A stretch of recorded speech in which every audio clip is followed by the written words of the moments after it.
नमस्कार, आप सभी का स्वागत है यूपी टेट क्लास नंबर 3 में। दोस्तों, आज का क्लास होगा आपका हिंदी का और इसमें आपको पूरे 20 क्वेश्चन मिलेंगे और व्याख्यात्मक हल के साथ मिलेंगे।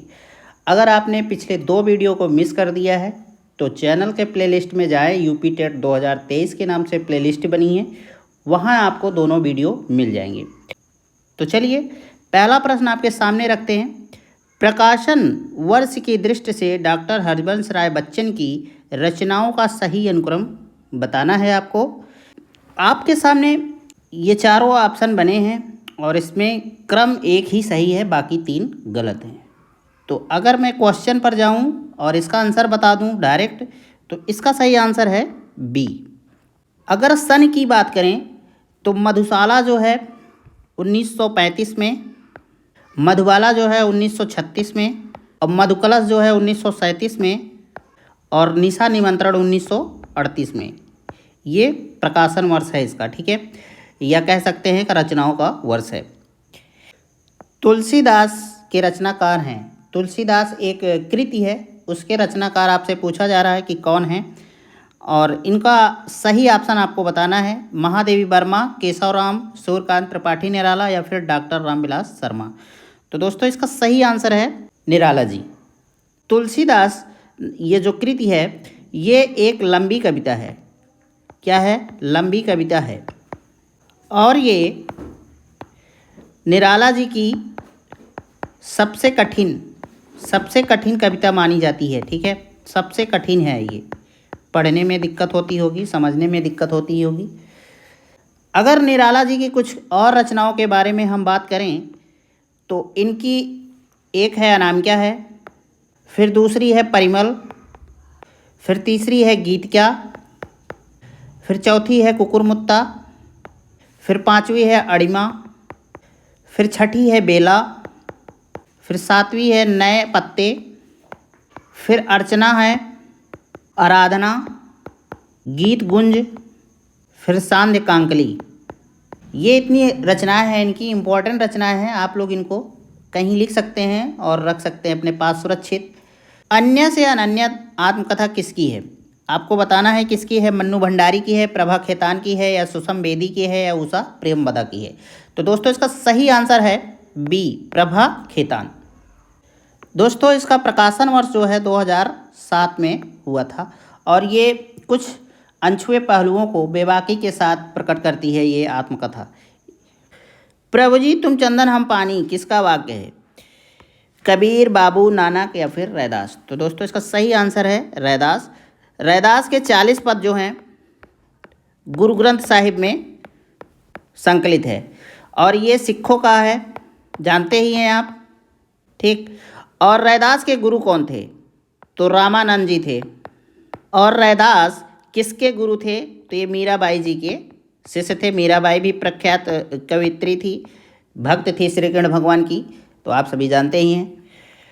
निम्नलिखित में से कौन सा शब्द तद्भव है? त्रिकुटी, खेत, प्रभु, या फिर नाथ। तो दोस्तों, इसका सही आंसर है खेत। खेत का तत्सम होता है क्षेत्र। आप सभी इसको ध्यान में रखिएगा। निम्नलिखित में से कौन सा शब्द देशज है? धड़ाम, लाश, औरत, या फिर पतलून। तो इसका सही आंसर है ए, धड़ाम। ये शब्द जो है देशज है। लाश जो है तुर्की शब्द है, औरत जो है अरबी शब्द है, और पतलून जो है अंग्रेजी भाषा है। अगर कुछ देशज भाषाओं के बारे में बात करें तो खिड़की जो प्रसिद्ध हैं उनके बारे में बता दे रहा हूँ। खिड़की है, खिचड़ी है, फिर उसके बाद जूता है, पगड़ी है, ये सब जो हैं देशज शब्द हैं। छछुंदर के सिर पर चमेली का तेल का अर्थ है अयोग्य व्यक्ति को अच्छी चीज़ देना, मिथ्या आडंबर, अधिक पाने की लालच करना, या फिर योग्य व्यक्ति को अच्छी चीज़ देना। तो दोस्तों, इसका सही आंसर है ए, अयोग्य व्यक्ति को अच्छी चीज़ देना। ऋग्वेद का संधि विच्छेद क्या होगा? आपको बताना है। 4 ऑप्शन आपके सामने हैं कि कौन सा संधि विच्छेद होगा, और इसका सही आंसर है बी। ऋग्वेद जो है व्यंजन संधि है। पहली बात, कौन सी संधि है? व्यंजन संधि है। अगर बात करें व्यंजन संधि के कुछ उदाहरण के, तो एक है सत, धनवाड़ी, जिसे सदबाड़ी कहते हैं। फिर है दिक् धन भ्रम भ्रम भ्रम जिसे बोलते हैं। फिर है खट धनयंत्र जिसे खड़यंत्र या फिर षड्यंत्र भी कहते हैं। ठीक है। आप बीती शब्द में समास है कर्मधारय समास, द्वंद्व समास, द्विगु समास या फिर तत्पुरुष समास। तो दोस्तों इसका सही आंसर है डी, तत्पुरुष समास है। पुरुष समास के कितने भेद होते हैं? तो 6 भेद होते हैं। कौन कौन होते हैं? कर्म होता है, कर्म तत्पुरुष। दूसरा होता है करण तत्पुरुष। फिर तीसरा होता है संप्रदान।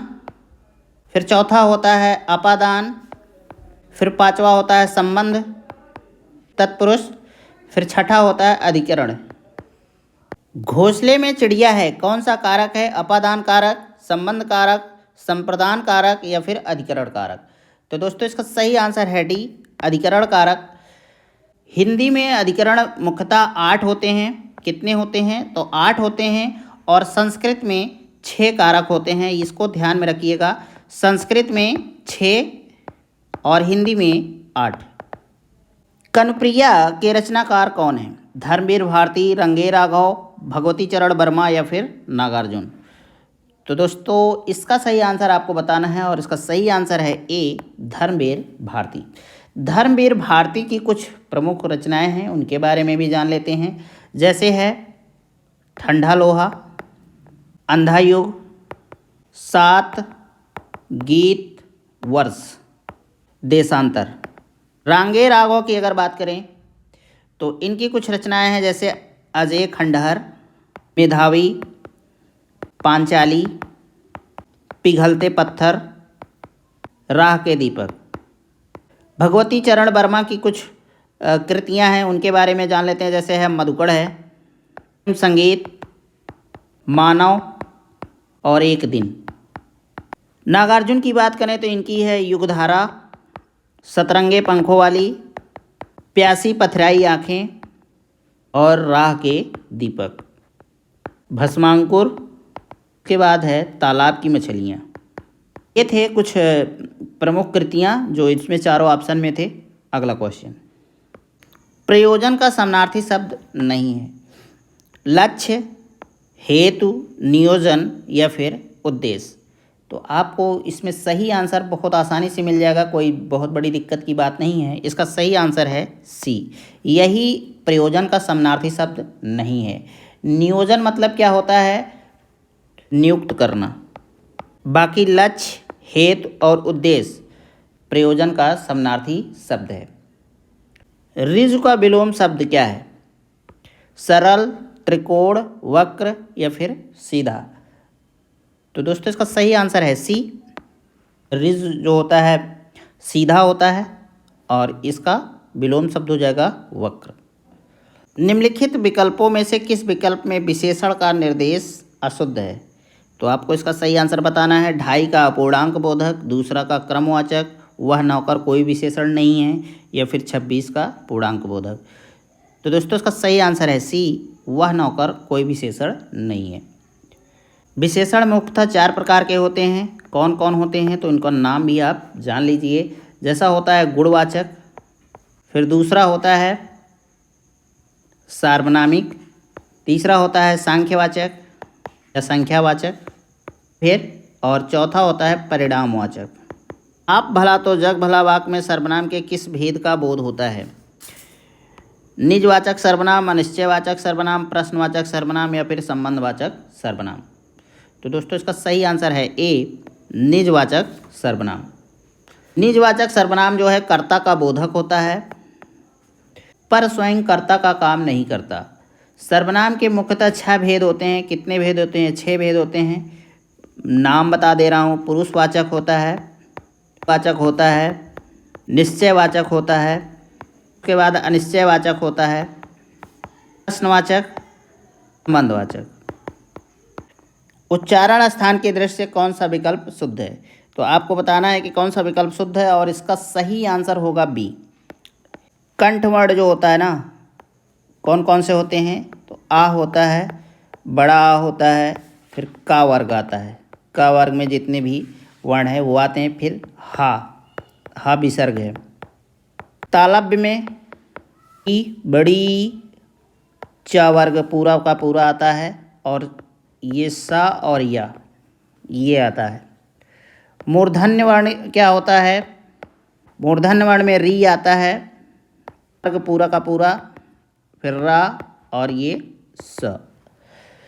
फिर दंत वर्ण ता वर्ग पूरा का पूरा, ला और सा।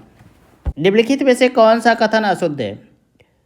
ये 4 ऑप्शन हैं, इनमें से आप इसको देखिए। जैसे दो महाप्राण व्यंजनों का उच्चारण एक साथ हो सकता है। हिंदी में ज्ञा का उच्चारण परंपरा में भिन्न हो गया है। 6 संयुक्त व्यंजन है, विसर्ग कंठ वर्ण है। तो दोस्तों इसका सही आंसर है ए, यही अशुद्ध है। ज्ञा जो होता है ना, ये जा और या योग से बना है, मतलब मिलकर बना है, लेकिन इनका उच्चारण जो है अलग तरीके से होता है। छा जो है संयुक्त व्यंजन है, आ और सा के योग से ये बनता है।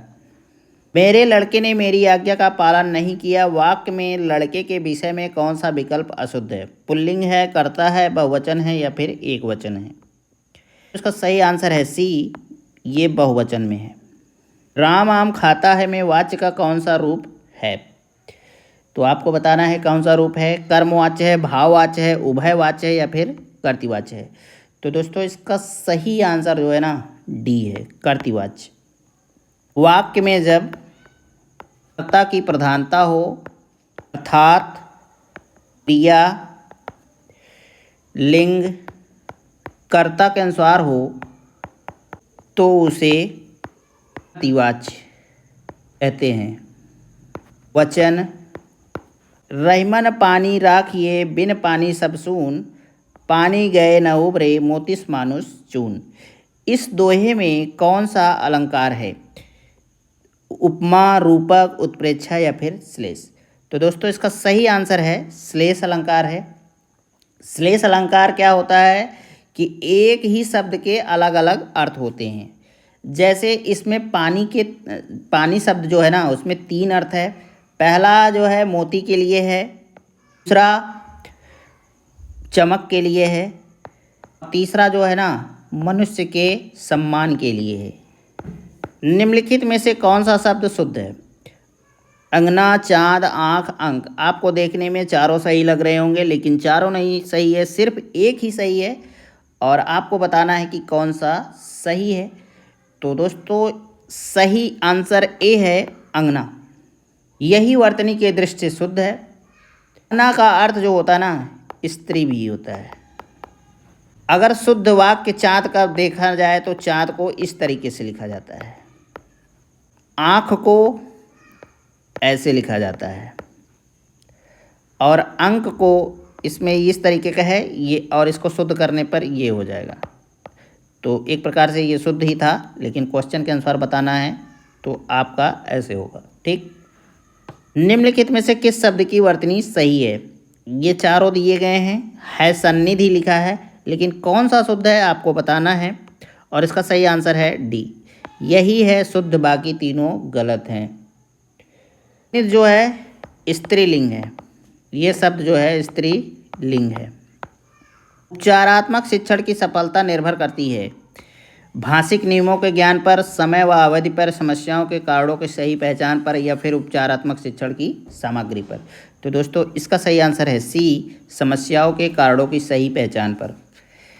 तो दोस्तों आज का क्लास समाप्त होता है। अगर आपको वीडियो पसंद आया हो तो सब्सक्राइब कर सकते हैं और मन कहे तो शेयर करिएगा, लाइक भी करिए, कोई दिक्कत नहीं है। आपको चौथा क्लास यूपी टेट 2023 के लिए बहुत जल्द ही मैं प्रोवाइड कराऊंगा। तब तक के लिए नमस्कार, जय हिंद।